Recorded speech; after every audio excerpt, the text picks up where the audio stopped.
अस्सलामुअलैकुम वरहमतुल्लाहि वबरकातुहू। अल्लाहुम्मा सल्लि अला मुहम्मदिन कमा तुहिब्बु व तर्ज़लहू। अपना मिल खुद बने में आप सबको खुशामदीद। दुआए हिज़्बुल बहर की सीरीज़ में एक बार फिर आप सबको खुशामदीद। ये हमारा सीरीज़ चल रहा है दुआए हिज़्बुल बहर के बामुअक्कल आमाल व नुकूश पे, जो कि 130 नुकूश पर मुश्तमिल एक पूरी सीरीज़ है। तो आज हमारा सीरीज़ नंबर वीडियो नंबर 31 है। और आज जो हमारा अमल है वो है वसख्खिर लना हाज़ल बहर, और इसका जो तर्जुमा बनते है हमारे लिए इस दरिया को फरमान बरदार बना। यहाँ पे इस वीडियो में बहुत ज़्यादा राज व रुमूज़ छुपी हुई है, तो कोशिश कर ले कि आप लोग इस वीडियो को आखिर तक देख ले। और अगर इस चैनल पर नए हैं और पहली बार इस वीडियो को देख रही हो तो सब्सक्राइब करना आप लोगों का हक बनता है। और वीडियो को लाइक करें। अगर अच्छी लगी, कोई सवाल है तो कमेंट्स में ज़रूर लिखें। ये इसकी जो खासियत है, कश्ती रवा मछलियों का शिकार करने वाले, दरियाओं का सफ़र करने वाले लोगों को इस नक़श से फ़ायदा हासिल होगा। और मैं अगर कहूँ कि हम रूहानी सफ़र के राहगीर हैं, तो हम यहाँ पे समंदरी जिन्नात से दोस्ती करने के लिए इस अमल से हम फ़ायदा ले सकते हैं। समंदरी मखलूक से दोस्ती करने से, समंदरी मखलूक में जो मखलूक है समंदर के अंदर, उससे दोस्ती हम कर सकते हैं। उससे मोती जवाहरात वगैरह से हम हासिल कर सकते हैं। ये ख़ासकर उन लोगों के लिए बहुत मुफीद और ज़बरदस्त है जो लोग समंदर के आसपास रहते हैं, जिस तरह पाकिस्तान में कराची हो गया, सवात हो गया, या ऐसे तालाब वगैरह। तो जहाँ पे मछलियों का रुझान ज़्यादा है या पानी है, वहाँ पे इसका बहुत ही ज़्यादा हम फ़ायदा ले सकते हैं। आम लोग भी ले सकते हैं, नहर वगैरह के साथ रहने वाले। तो इसके लिए हमने इस तावीज़ को, नक़श को लिखना है और पास रखना है। और फिर हमने पढ़ना है वसख्खिर लना हाज़ल बहर एक 313 मरतबा, जब हमें समंदर पे जाना हो या समंदरी मछलियों का शिकार या रूहानी तरक्की के लिए या रूहानी मखलूक को ताबीह करने के लिए हमें इसको फिर पढ़ना होगा रोज़ाना, वसख्खिर लना हाज़ल बहर। तो इसको हमने लिखना कैसा है, आसान तरीका है। आप लोगों को मैं एक चाल दिखा देता हूँ।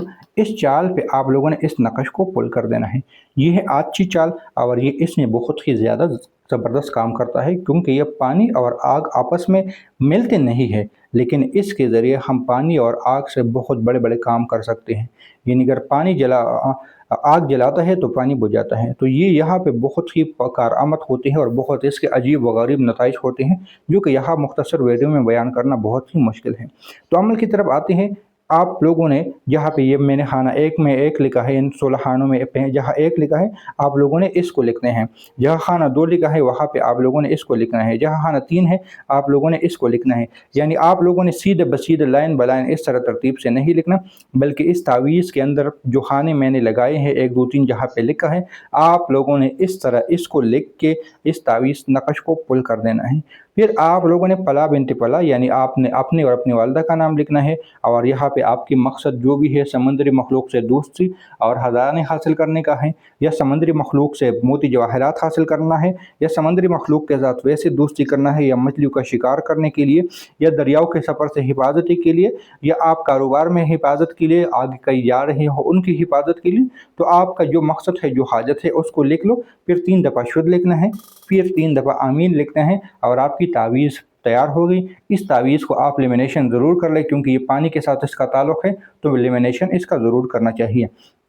लेमिनेशन से मुराद ये है कि आप सुलेशन टेप या शीशा टेप इसके ऊपर लपेट ले और फिर कागज़ में बंद कर ले। पुराने दौर में मोम जामा कहते थे। मोम जामे से मुराद पहले ये थी कि किसी भी मोम को पिघला के उसमें ये तावीज़ बंद किया जाता था, तो फिर उसको पानी नहीं लगता था। लेकिन आजकल मोम का मिलना बहुत ज़्यादा मुश्किल है, तो इसलिए इसका शीशा टेप, जो पैसों के ऊपर बारीक टेप होती हैं, यानी हम बाज़ दफ़ा पैसे पड़ जाते हैं, कोई चीज़ पड़ती है और उसके ऊपर जो शीशा टेप लगता है उसको कहते हैं शीशा टेप। उस बारीक टेप को शीशा टेप कहते हैं। आप लोग उसका यहाँ पे इस्तेमाल में ला सकते हो। शीशा टेप मुख्तलिफ़ किस्म की होती हैं। मेरे पास ये बड़ा है पैकिंग के लिए, लेकिन अभी कुदरती सामने आया तो आपको दिखा देता हूँ कि इस तरह का शीशा टेप होती है। आप लोगों ने इसमें ही करना है, और ये तावीज़ात के लिए मैं ही खास कर रखता हूँ कि तावीज़ात इसमें मैं बंद कर देता हूँ। तो ये लेमिनेशन इसको कहते हैं। वज़ाहत ज़रूरी था, क्योंकि बाज़ दफ़ा एक एक लफ्ज़ के लिए इंसान पागल होता है। मुझे इस चीज़ का बहुत अच्छी तरह इल्म है।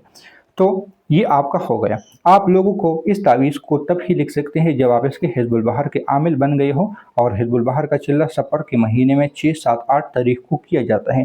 पाकिस्तान में मुख्तलिफ़ इदारे हैं जो आपको ये चिल्ला करवाते हैं अपने ज़ेर निगरानी में। मैं ख़ुद से नहीं करवाता, मैं ख़ुद किसी के पास जाके करता हूँ, तो लिहाजा इसके बारे में मैं आपको कोई रहनुमाई तो दे सकता हूँ, लेकिन व्हाट्सएप पे ही दे सकता हूँ। यूट्यूब पे मैं किसी इदारे का नाम खुलेआम नहीं ले सकता, क्योंकि बहुत सारे इदारे हैं। और मेहरबानी करें कमेंट सेक्शन में भी किसी इदारे का नाम ना लिखें, ताकि कोई परेशानी ना हो। आप लोगों को नहीं पता, लेकिन मुझे पता है कि किसी इदारे का नाम लेने से हमें कितनी बड़ी नुकसान उठाना पड़ता है। तो आप लोग किसी भी इदारे का नाम ना लें। हाँ, मेरे साथ करना चाहते हो तो मुझे व्हाट्सएप पे कर ले रब्ता। मैं इंशाअल्लाह ताला आपको इदारे का नाम वगैरह बता दूंगा कि इसके साथ आप लोग चिल्ला कर सकते हैं, या फला इदारा, या आप कहाँ से करना चाहते हैं या ख़ुद से करना चाहते हैं, तो आपको करवा बता दूंगा। लेकिन यहाँ पे मैं नहीं बता सकता, उसके लिए माज़रत, क्योंकि पहले मैं साफ बोलता था, लेकिन बहुत ज़्यादा परेशानियों का सामना मुझे करना पड़ा। तो ये एक वीडियो थी दुआ हिज़्बुल बहर के मतलब और एक तावीज़ के मतलब। इस तावीज़ को आप लोग अगर ख़ुद से नहीं लिखना चाहते तो आप लोग हमसे इस तावीज़ को मंगवा सकते हैं। तो मिलते हैं नई वीडियो के साथ। दुआओं में याद रखें। अल्लाह हाफ़िज़।